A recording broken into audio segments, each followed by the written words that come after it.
Hello and welcome to Real Cheating Story. Last night, I treated my wife like a queen. We've been going through a rough patch lately, and this seemed like the perfect time to set things right. I took the day off from work, ostensibly to take our two kids, Jack, 14, and Shane, 12, to a week-long soccer camp, but mainly to make sure everything was perfect. I started by sending 24 long-stem red roses to Melinda at her work. I wrote the note myself.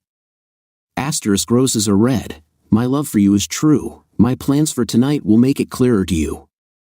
Dinner's on me. Dessert is just you. Seconds and thirds are guaranteed, too. Asterisk. I know, not exactly Shakespeare, but I figured it would do the trick. It did. I received a very warm welcome at the front door and a report on how envious her coworkers were. Melinda greeted me with a special look and a promise of a wonderful night. I took the lead in setting up a romantic evening, focusing on making it all about her. Next, I prepared a relaxing bubble bath for her, complete with a glass of chilled Chardonnay. I encouraged her to take her time while I went to pick up dinner from her favorite Italian restaurant. After setting the table, I was pleasantly surprised when Melinda appeared in a stunning outfit I had bought for her, adding a touch of excitement to the evening. After dinner and some wine, I led her to our bedroom where we spent a special, intimate time together, reuniting and enjoying each other's company. We expressed our love and affection deeply, enjoying the closeness and connection. The next morning, I got up early, showered, and left a note letting her know I'd be working late to make up for taking the day off. I had a busy day ahead, and as I checked my watch, I awaited the arrival of my next appointment, a 3:04. I checked my watch. Any minute now, the 304 would bring my wife of 16 years, Melinda. She had been the center of my thoughts, especially given the recent changes in our relationship. Melinda had been distant for the better part of a year, and my suspicions had intensified over the last month. It was the small things, subtle changes in behavior and habits, that started raising red flags. For example, while our intimate moments had dwindled, Melinda seemed to be putting more effort into her appearance, dressing more provocatively. I noticed these shifts and began to piece them together. One evening, after a night out without the kids, Melinda arrived at the restaurant with an unmistakable glow, one that suggested she had experienced something fulfilling earlier. When she declined intimacy later that night, citing a minor health issue, I decided to investigate further. I started paying close attention to her whereabouts, her time away from home, and even the little things she said. It's surprising how much you can uncover by carefully listening and observing. I've always believed that people often try to avoid direct lies, opting instead for evasions and half-truths. This means you have to read between the lines and interpret the underlying messages in their words. As I continued to gather information, I couldn't ignore the growing sense of disrespect that seemed to permeate our interactions. There was an undeniable condescension I felt. It seemed I'd lost my former position in the hierarchy and equality of our relationship. It was also challenging to get a hold of her at work on Tuesday and Thursday afternoons. Despite my suspicions turning into certainty, there didn't seem to be any reason to consult a lawyer. Then I found what I needed, actual physical evidence, a pair of black sheer panties. I remembered the last time I'd seen her wearing them, which coincided with the last time we had been intimate. The discrepancies between these dates led me to believe she had been unfaithful. Confronting Melinda was tricky, given her history of lying. I assumed she must have justified her actions with some form of rationalization. I decided on a straightforward approach and suggested a special night out for just the two of us, reminding her that she owed me. I specifically asked her to wear the black sheer panties that night.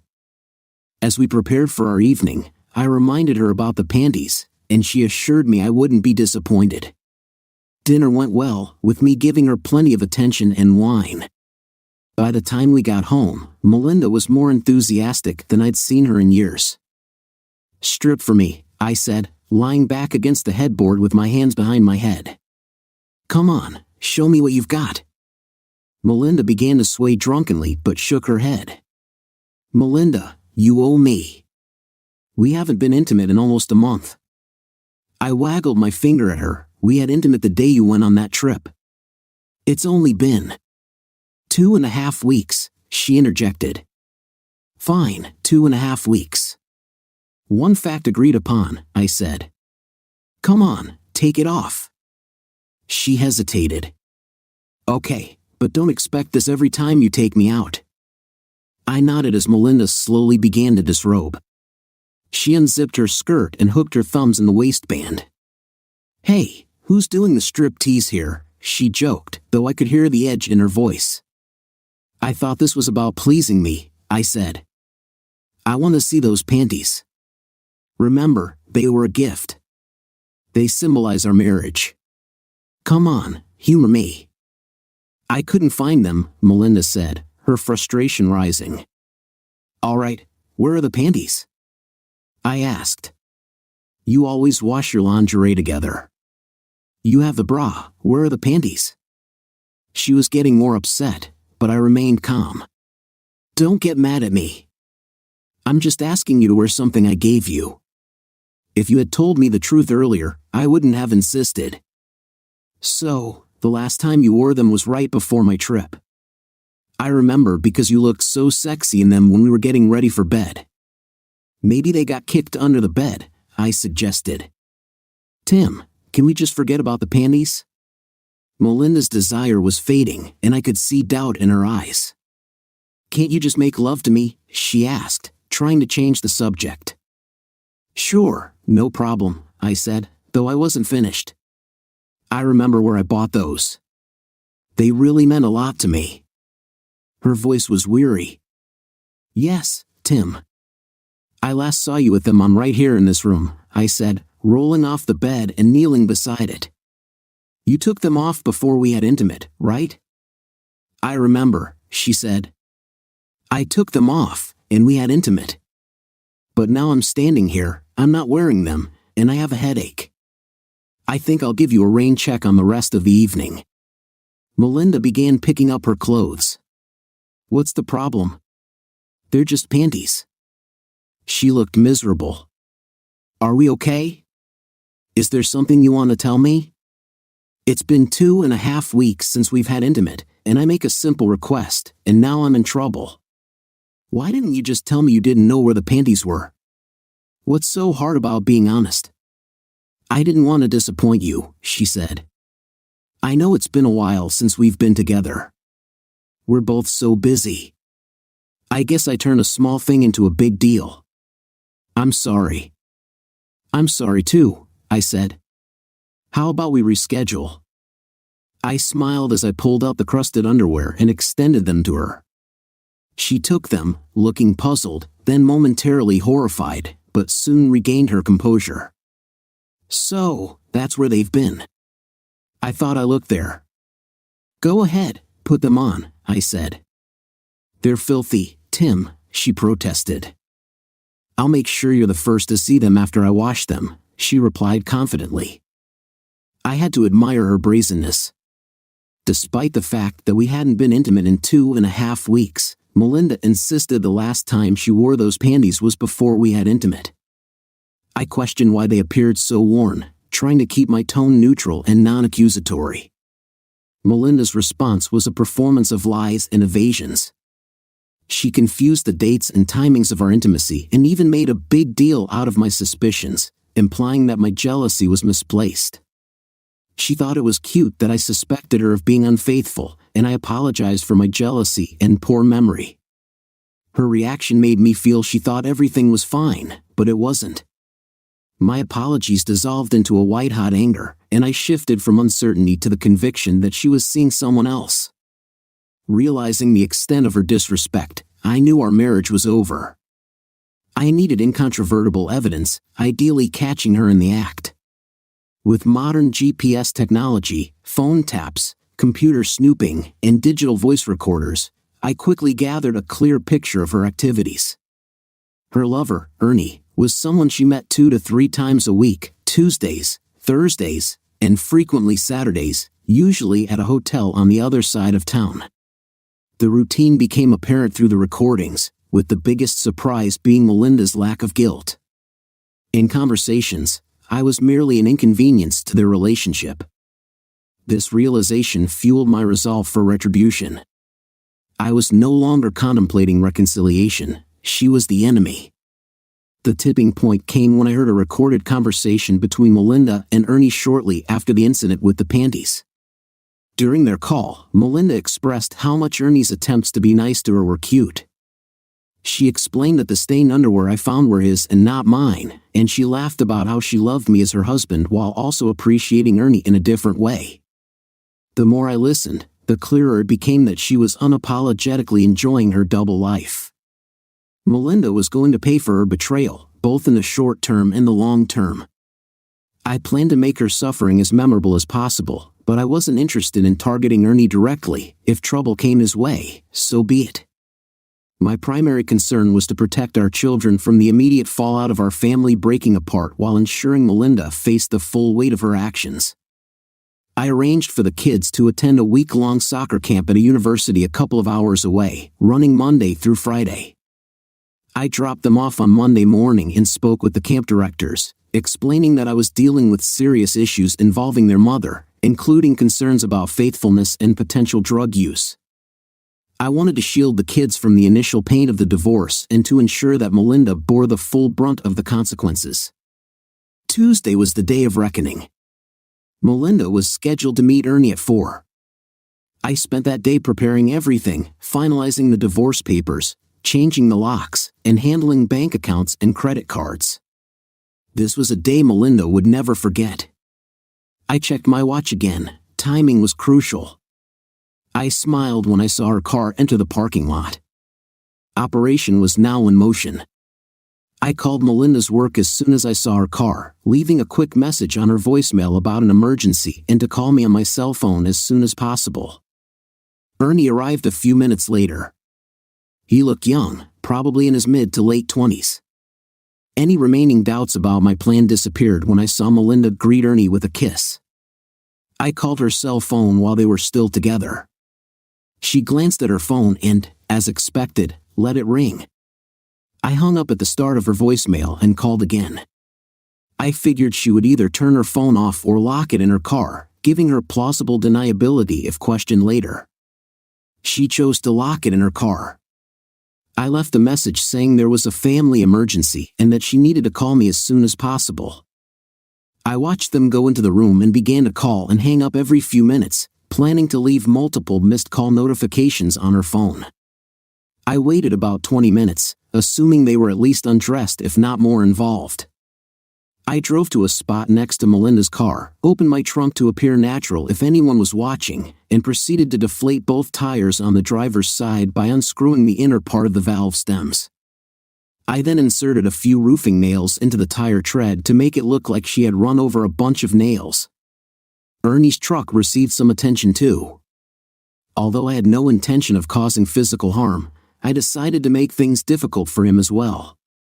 I borrowed a small floor jack, lifted the front of his truck, and loosened the oil pan bolt, making sure it was barely attached. After lowering the truck, I returned the jack to my trunk and closed it.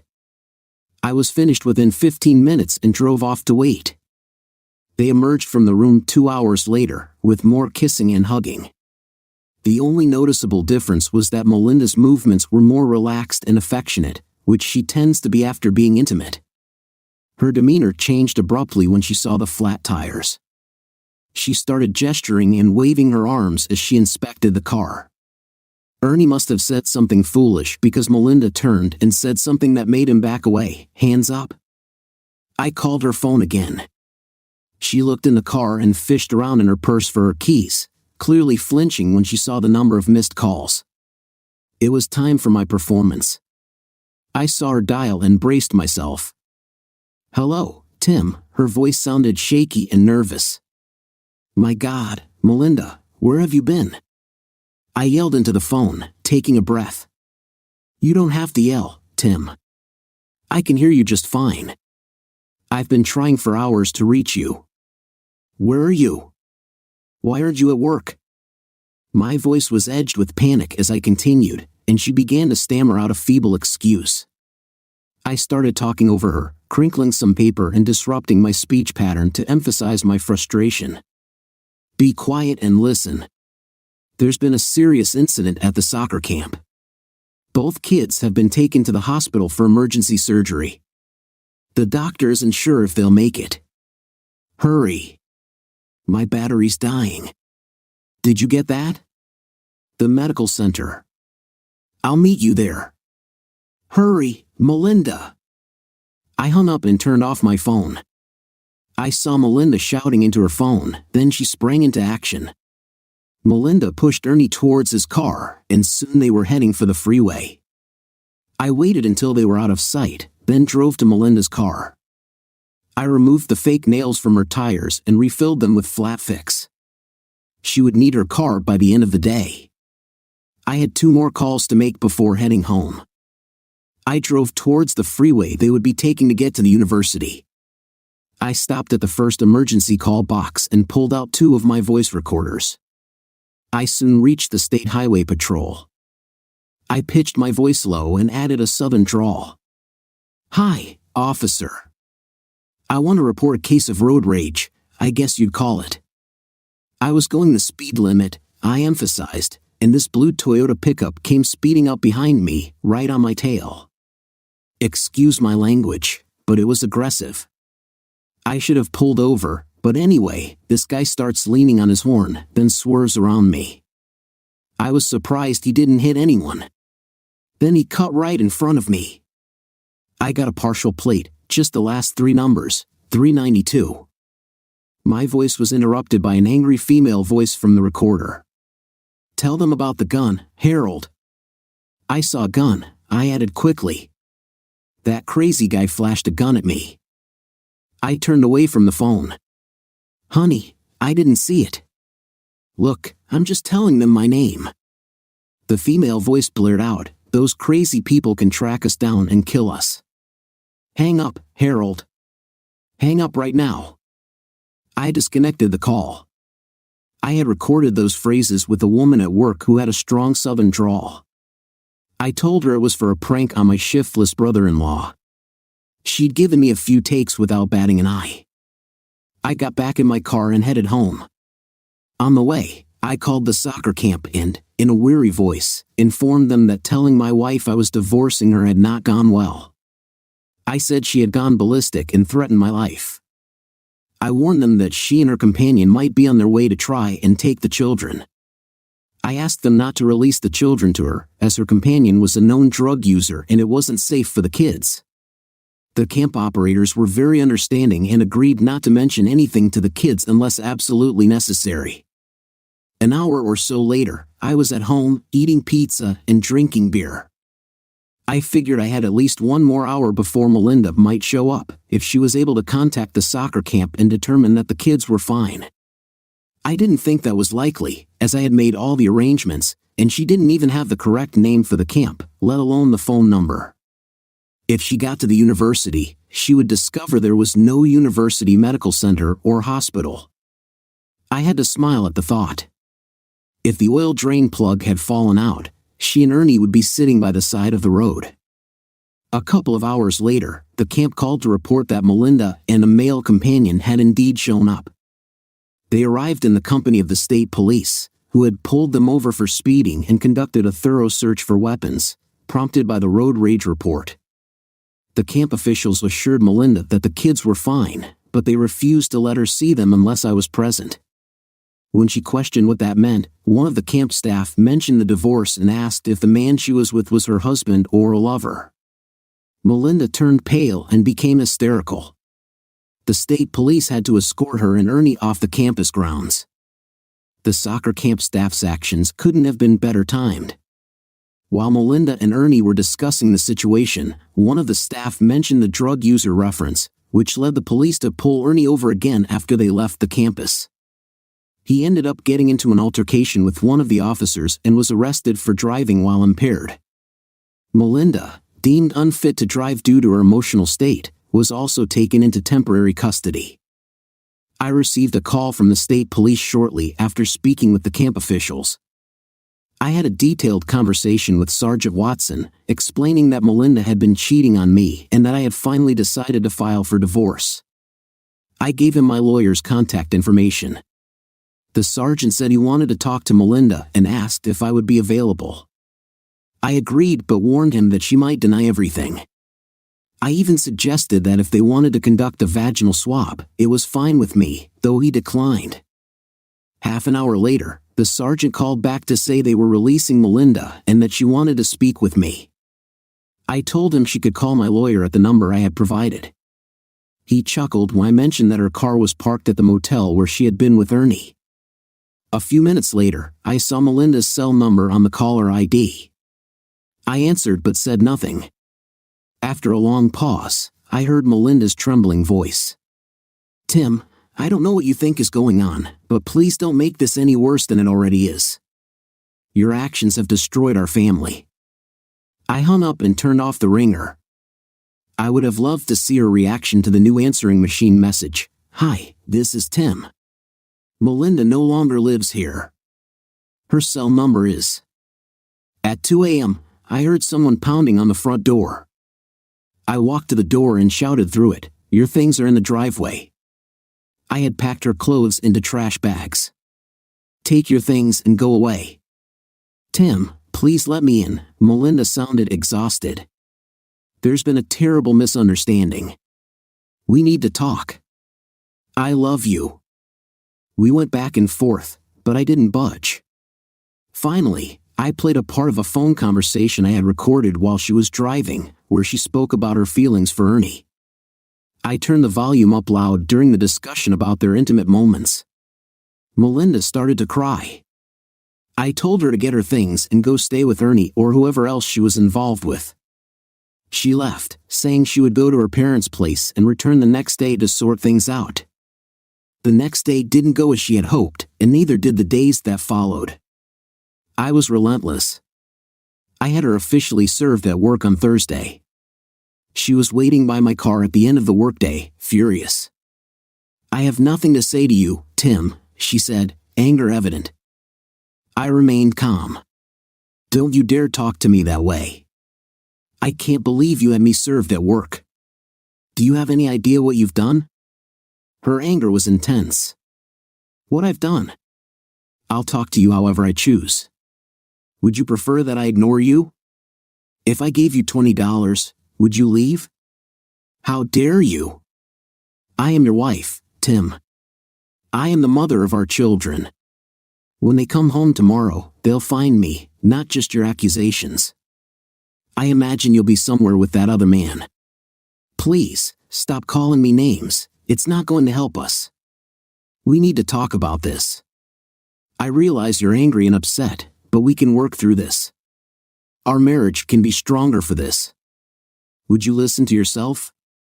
Stop calling me names." "Okay, answer me this," I said, glaring at her with an intensity that surprised even me. She seemed to wither under my gaze. "You chose to be with another man. You were intimate with him, risking everything, our marriage, our family, my love and respect for you, and my health. By the way, I've been tested and I'm clean so far, but HIV testing requires a 6-month wait." She flinched at that comment. "You risked everything, while he risked nothing. What did you get in return? You're about to lose everything, Melinda. What did you get from your lover? What did you gain by throwing all of this away?" She just shook her head, unable to speak. "Exactly right. You got nothing. No jewelry, no romantic getaways, no cars, nothing. No secret bank account, no suitcase full of money. You got nothing. Well, you're right about one thing. I have absolutely no right to call you a fool.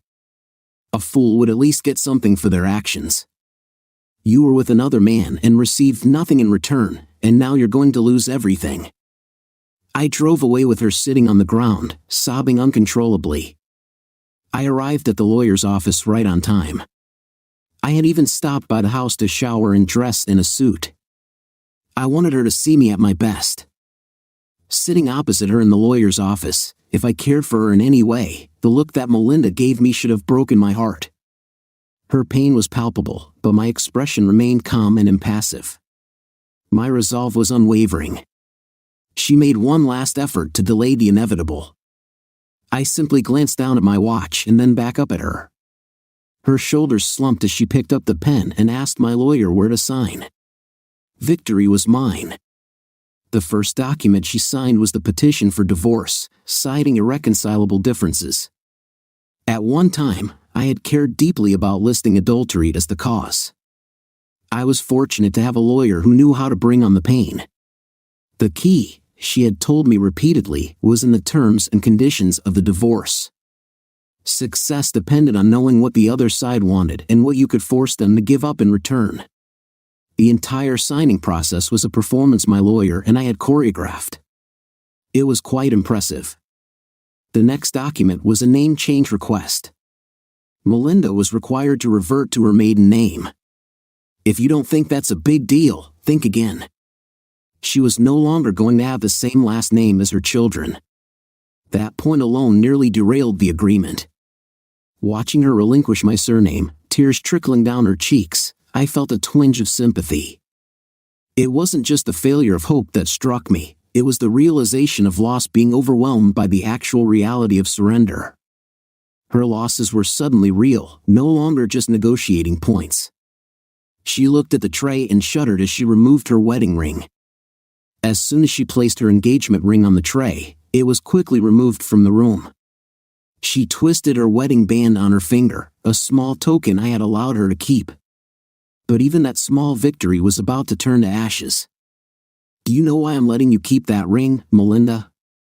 I said. "I gave you that ring when I asked you to be my wife. I want you to keep it to remember all that we promised and all that you've thrown away." I pulled my wedding band off my finger and pushed it toward her. "You can have this back. It's still whole and complete." I kept my promises.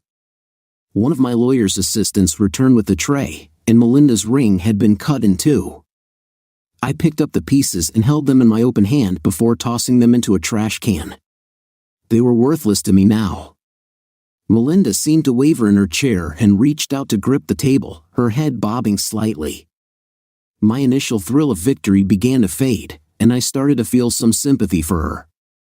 As the next document was placed before her, a quit claim deed for her share of the house, the key point was that the monetary value of her share was being placed in a college trust for the children, with her as trustee until they came of age. Finally, we came to the document that had leveraged her acceptance of everything that had preceded it, the custody agreement. My lawyer spoke clearly. "Do you fully understand the conditions of this custody agreement? The children will remain in the house, and parents will alternate living in the house on a weekly basis. The transition of custody will occur every Sunday between 6 o'clock and 7 p.m. All expenses will be shared equally until the children finish college or reach the age of maturity. If you agree to these conditions and arrangements, please sign at the bottom." I watched as my soon-to-be ex-wife signed. The pen fell listlessly from her hand, and she began to cry in earnest. Defeat is not a pretty sight, and it lasts a long time. I had been one step ahead of Melinda from the moment she left that motel room with Ernie. My position remained unchanged, divorce and controlling custody of the kids. I guess she thought she could find a way around it all. I had a couple of things going for me. The children were the key. I had gone out of my way to protect them and ensure that Melinda and her parents had access to them. I also promised not to tell the kids the reasons for our divorce, framing it as your mom and dad are parting ways as partners but not as parents. Another key factor was the threat of revealing video evidence of Melinda with Ernie. Although, truth be told, I didn't actually have any such evidence.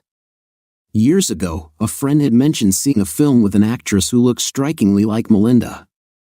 I checked it out and saw the resemblance. During the planning of my response, I used this resemblance to my advantage by acquiring several such films. I found a couple of videos with actors that matched Ernie's description, mid or late 20s, average height and weight, dark hair, etc. By taping portions of these videos, I produced a fake motel room session. It looked like it had been filmed under poor lighting conditions and was particularly convincing on a small screen.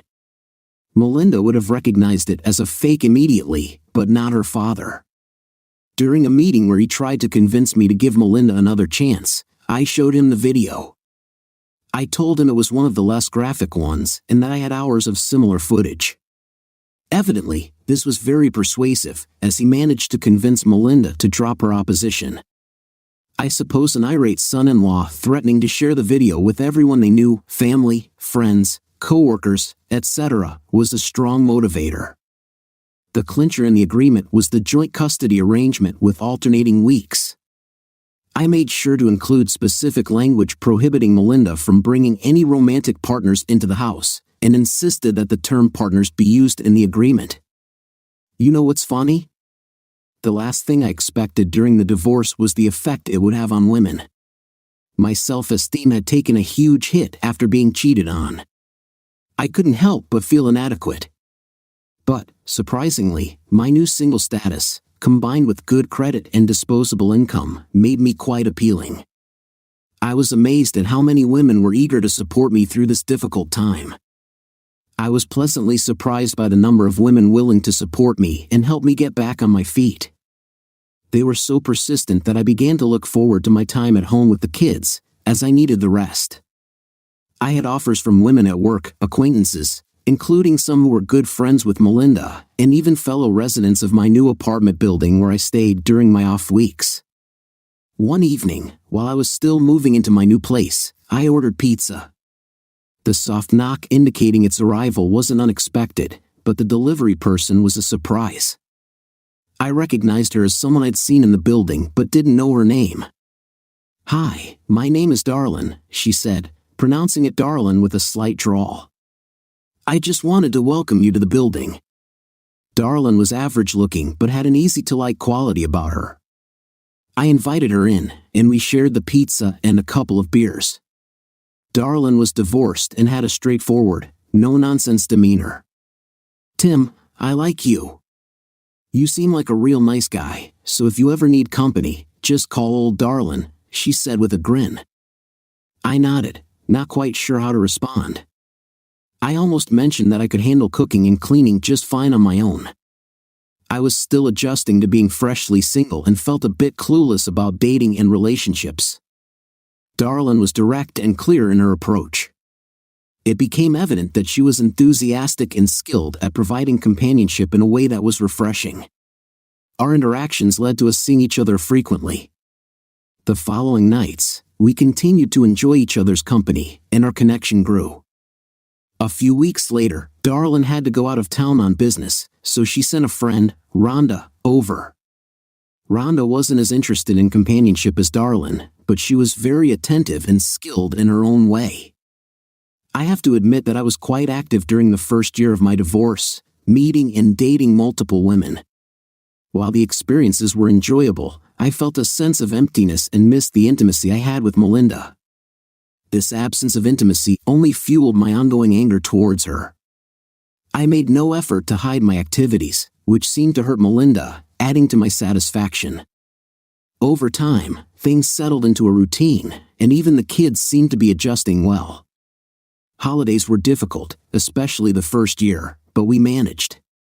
Months turned into years, and then something unexpected happened. I fell in love. The kids were involved in a youth group at church, and I was often asked to chaperone outings, including a ski trip. During this trip, Jillian, one of the other chaperones and the sister of one of the youth ministers, broke her arm. After first aid, I was asked to take her to the hospital. Due to the hospital being swamped, we ended up going across the street to eat and pass the time. Jillian was charming and cute, though not traditionally beautiful, and she was 25. As we talked, I realized we had a strong connection and I found myself deeply attracted to her. It took me a month to muster the courage to ask her out on a formal date, given our age difference of 21 years. She accepted, sharing that her parents had a similar age gap and were still together. We started dating, and I gradually moved on from my past relationships as Jillian and I grew closer. A few months into our relationship, Melinda asked if I was in love with Jillian. Initially, I was prepared to deny it, but I couldn't lie about my feelings. I admitted quietly that I was in love with Jillian. Melinda nodded and hugged me, saying, "You deserve to be happy." I was stunned, first, by my realization that I truly loved Jillian, second, by Melinda's acceptance of it, and third, when I shared this with Jillian, she simply smiled and said, "It took you long enough." For the first time in years, I felt genuinely happy and content within myself. That was when I understood that there was something important I needed to do. I had accepted Melinda's apology for her past actions, but had not yet fully forgiven her. It was time for me to formally offer forgiveness. During the drive over, I recalled Melinda's previous attempts at apology and explanation. The first attempt hardly counted. It was just before we signed the divorce and custody agreements. Melinda had asked for a half-hour meeting, just the two of us, before signing. I knew she would try to talk me out of the divorce, so I went prepared.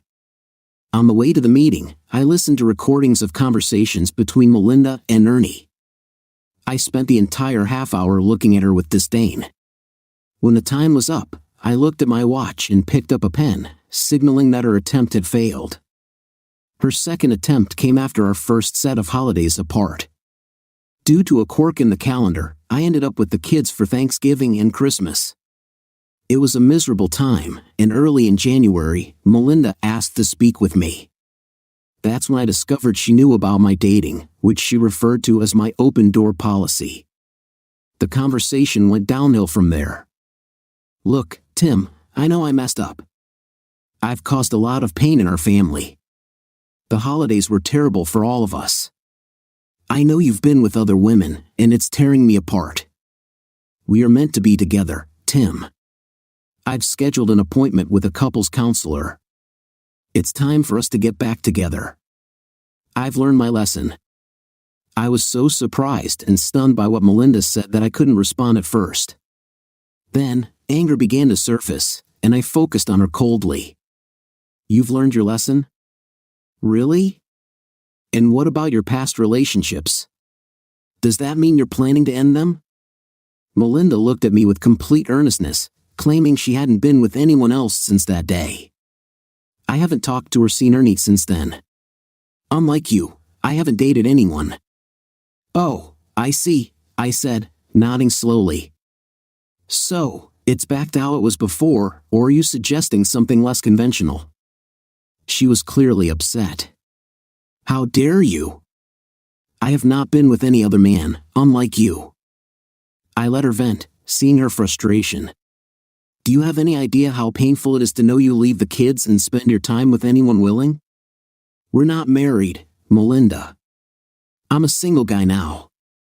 And whether you're single or not, your actions were still a betrayal. You should stop playing around and give us a chance to get back together." I had had enough. "Look, Melinda, if you want to talk, come by some night. I always had a fantasy of us together with someone else. I'm open to discussing it." That was pretty much the end of that conversation. Melinda would try again every 6 months or so. It was only about a year ago that she was able to apologize with any real sincerity. She had been in therapy, and it seemed to help. I noticed the change in her tone. It was softer than usual. "Tim, I want to start by saying that I don't believe I will ever fully grasp how deeply I hurt you with my betrayal and the lies to cover it up. I'm truly sorry for the pain I've caused you and the kids. My actions were selfish, and it's only through therapy that I've come to understand how wrong and damaging my behavior was. I am truly sorry." "Apology accepted," I said. Melinda continued, explaining that her infidelity, she never referred to it as anything else, was a result of undiagnosed depression, a midlife crisis, and a complete breakdown in her values, morals, and ethics. She admitted that she had been unfaithful simply because she could, and that once everything was stripped away, that was what remained. Ernie wasn't some extraordinary lover. The thrill of cheating had made it seem more exciting than it actually was. There was nothing particularly romantic or seductive about how she met Ernie. It was purely opportunistic. She had met him while I was away on business, and they had danced and flirted one Friday night after work. Ernie kept in touch after I returned, and that's when the deceptions began.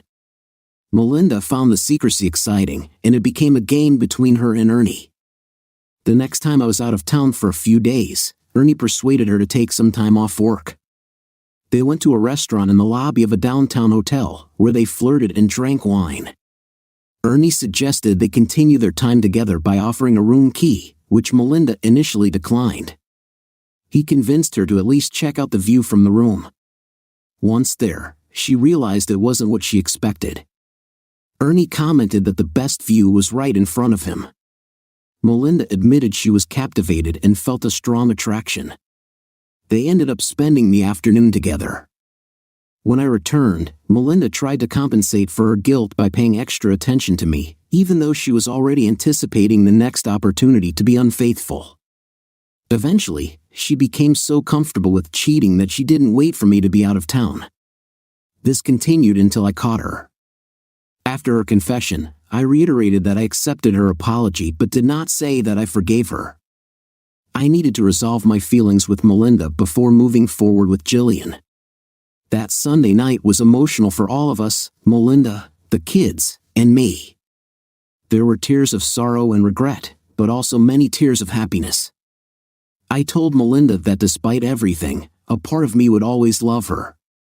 She responded that she had never stopped loving me. I understood and acknowledged this. As for Jillian, although we were happy together, we both knew that marriage was not in our future. Jillian wanted children, but I had a vasectomy after our daughter was born and wasn't willing to consider a reversal. Our relationship had an expiration date, though neither of us knew exactly when it would come. That became clear during one of my off weeks, specifically on a Saturday afternoon. Jillian and I had just had an intense and affectionate moment when her mother called. Jillian's father had suffered a stroke, and his prognosis was uncertain. We rushed to get Jillian packed into the airport as quickly as possible. We hugged and kissed, and in that moment, we both realized that we were probably saying goodbye for good. Jillian started crying, and I held her close. When it was time for her flight, we parted for the last time. Her parting words were, "I'll never forget you or stop loving you." I kept my composure until I was alone in my car, where I finally let my tears flow. I was alone and it hurt terribly. As I sat there, I realized that my anger toward Melinda at the time of our divorce had masked a lot of pain I had never really dealt with. My single and available status had distracted me from any serious introspection. My time with Jillian had changed all of that. It helped me move past my anger toward Melinda and reopen my heart to love. Since it was now Sunday morning, I drove to the house. Melinda and the kids immediately noticed something was wrong. When I explained what had happened, they were very sympathetic. Melinda took charge, preparing breakfast, lunch, and finally dinner. We ended up talking until 1 o'clock in the morning, and then she went home. I didn't sleep well that night at all. During the week, I spoke to Jillian a couple of times. Our conversations confirmed what we had both sensed at the airport. Jillian's dad was going to take a long time to recover, and Jillian would be staying to help her mom. I was feeling quite depressed. The kids, aware of the situation, were incredibly supportive. Nevertheless, that Friday I found myself very much alone. The kids were out with friends, and I had long since discarded my little black book. Jillian had helped me move past my old habits, and I had no desire to return to them. I was contemplating dinner when the doorbell rang. Melinda stood there with a pizza, a 6-pack of drinks, and a comforting smile. I returned her smile, took the 6-pack from her, and followed the aroma of the pizza as she walked past me into the house. We had a pleasant evening, chatting into the early hours. I was truly sorry to see her go home. Surprisingly, I slept fairly well that night. Since then, we've chosen different paths, never revisiting what once was. While I've forgiven Melinda, the memories remain etched in my mind as reminders of lessons learned and scars healed. Dear listeners, please share your thoughts in the comments section below and don't forget to like, share, and subscribe.